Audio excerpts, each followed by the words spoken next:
What's up everybody, it's Wyvern here. I am back from my month-long break and I do apologize for that. It's just that when there was no PvP, I simply did not feel a drive to play Pokemon Go, and that led to me falling away from both the game and creating off-season YouTube content. But now that Season 2 is here, I am ready to cover the Sinister Cup, so let's dive into today's meta pick, and that is Bastiodon. I know normally I focus on off-meta picks, but Bastiodon is ranked very highly on PvPoke. It's one of my favorite Pokemon to use in PvP, and it has not been getting a lot of hype, so I wanted to cover it in today's video. It is ranked 4th on PvPoke, like I said, so that's pretty high.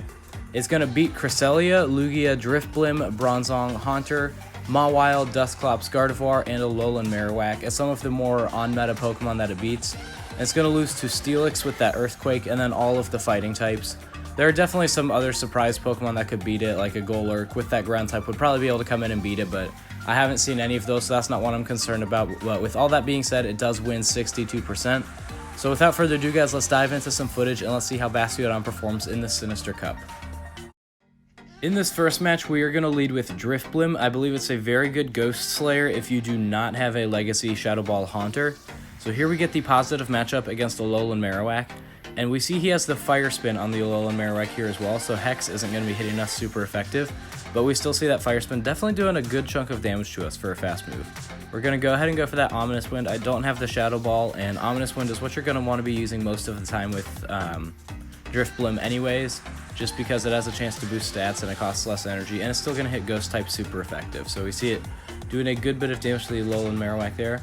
I do decide to shield here. I believe it's going to be a Shadow Ball. He's going to try and go straight for the knockout on that Drifblim, and we do end up guessing it right. We're going to try and feint him just with fast moves here.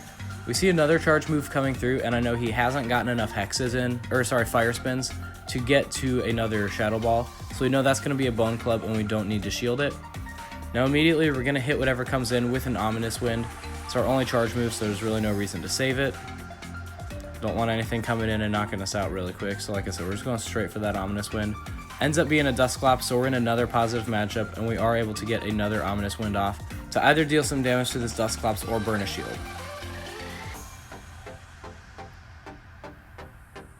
So we see him not shield there. We do a good chunk of damage to that Dusclops health, and at this point we're just gunning for another Ominous Wind. And here I decide not to shield just because I know we have Bastiodon to take care of the Dusclops. We definitely could have gotten to another Ominous Wind, but I didn't really think it was necessary to win this matchup. I decided to save that shield for further down the stretch. Here we see the Gallade come in, and I probably make a bit of a bad switch into the Medicham here, but I just didn't want him hitting the Bastiodon super effective with a close combat. I did, in that moment, forget that Gallade has Confusion and is going to hit neutral on the Medicham, but regardless, we're going to go for Power Up Punch here, try and bait a shield. We do end up getting that shield. It doesn't show the animation. Now here we decide not to shield because I know anything is not going to hit super effective on us. It'll be neutral at best. And now we're just going to try and get to another Power Up Punch before we're knocked out, and we are barely able to get to it. Looks like we could have gotten to an Ice Punch there, but Power Up Punch was less energy, and I didn't want to chance it before dying. So you see the Power Up Punch go through and is not going to deal a ton of damage, but we have gotten that Gallade low enough now to be able to finish it off with the Bastiodon. I decide to shield at this point. I think it's going to be a Leaf Blade, but just in case it's a close combat, I don't want to chance it. I know we'll be able to finish it off from here, and we'll be able to finish off that Dusclops as well. So we see that Gallade go down, and now we have enough energy to just hit that Dusclops with a Stone Edge when it comes in. So we see Bastiodon doing the very tank work here and being a surprisingly good finisher as well. So that's going to be able to win us the match. On to the next one. In round 2, I decide to lead with Bastiodon, see how it does as a lead, and we get the positive matchup against a Lowland Marowak. So Bone Club will definitely hit us super effective, but our Smackdowns are going to be doing more damage to him than his Fire Spin is to us. And it's even a more positive matchup if it's a Hex Lowland Marowak, so that's something to keep in mind as well. We see the switch to Poliwrath come in, so we're going to go for our Drifblim. I know the only thing I have to look out for on this Poliwrath is Ice Punch. We are going to let this one through just because I know we can tank one Ice Punch, and I want to see if he has it or not before deciding to shield. So he does have the Ice Punch. That's going to hit us super effective, but then we are going to go straight for that Ominous Wind. I think we missed one or two icons here, but we still get the Excellent. And we're going to get that first shield out of him. I haven't gotten a single stat boost on Ominous Wind the entire time I've been using Drifblim, which is kind of disappointing. We are going to shield here just because I know we can get to another Ominous Wind, which will either deal a good chunk of damage to the Poliwrath or get his last shield out of him. So now we are going to go straight for that Ominous Wind and try and do exactly what I just said.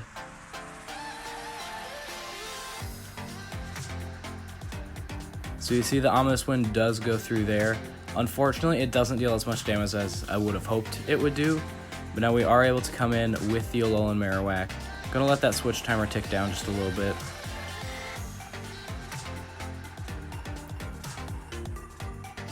So we see the bubbles dealing super effective damage to the Marowak, but I know whatever comes through here, we don't have to shield it. I know it's either going to be a power-up punch or an ice punch. He told me after this match he has dynamic punch on it because he wasn't able to get a TM. So that's not trying to be a surprise pick or anything. TMs are ridiculous and he wasted a lot trying to get power-up punch before he had ice punch.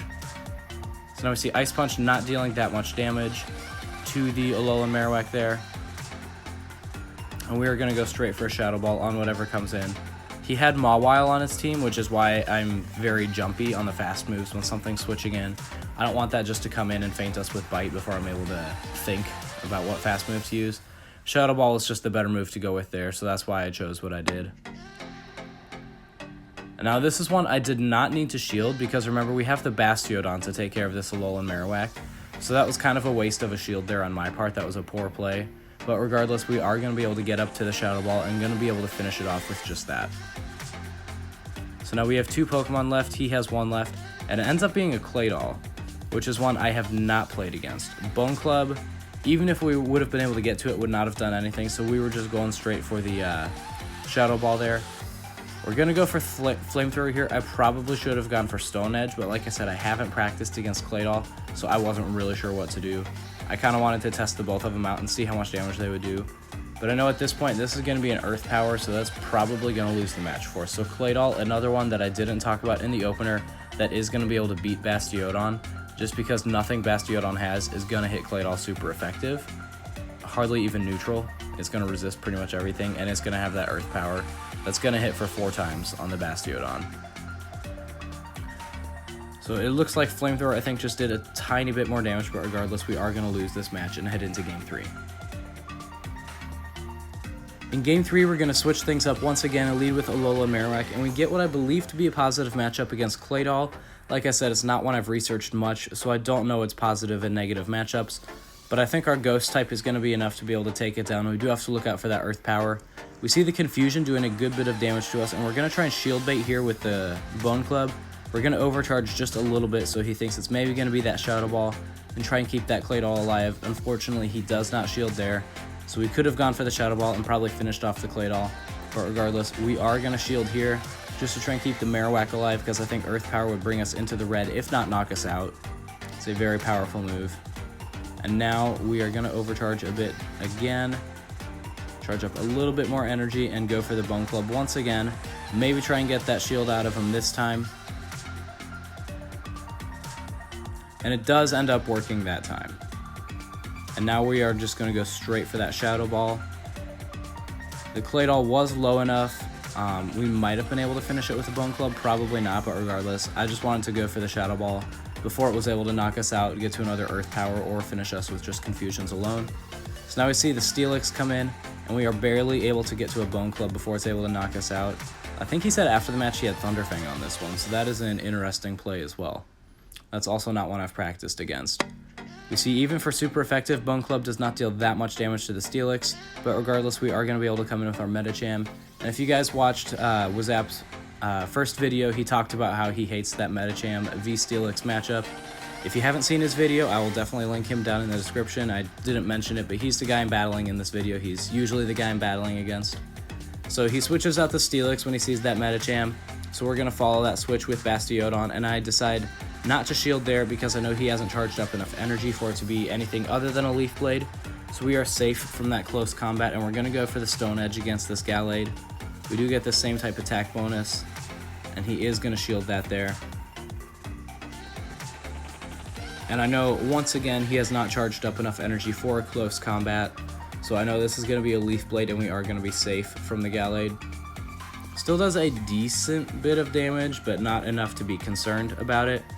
And I know this is also going to be a Leaf Blade, But I do decide to shield here just because I don't like my odds of Medicham v Gallade, and I know he would probably be able to feint me with Confusion before I got to another charge move. But regardless, we are going to be able to get to that Flamethrower before he gets to another Leaf Blade.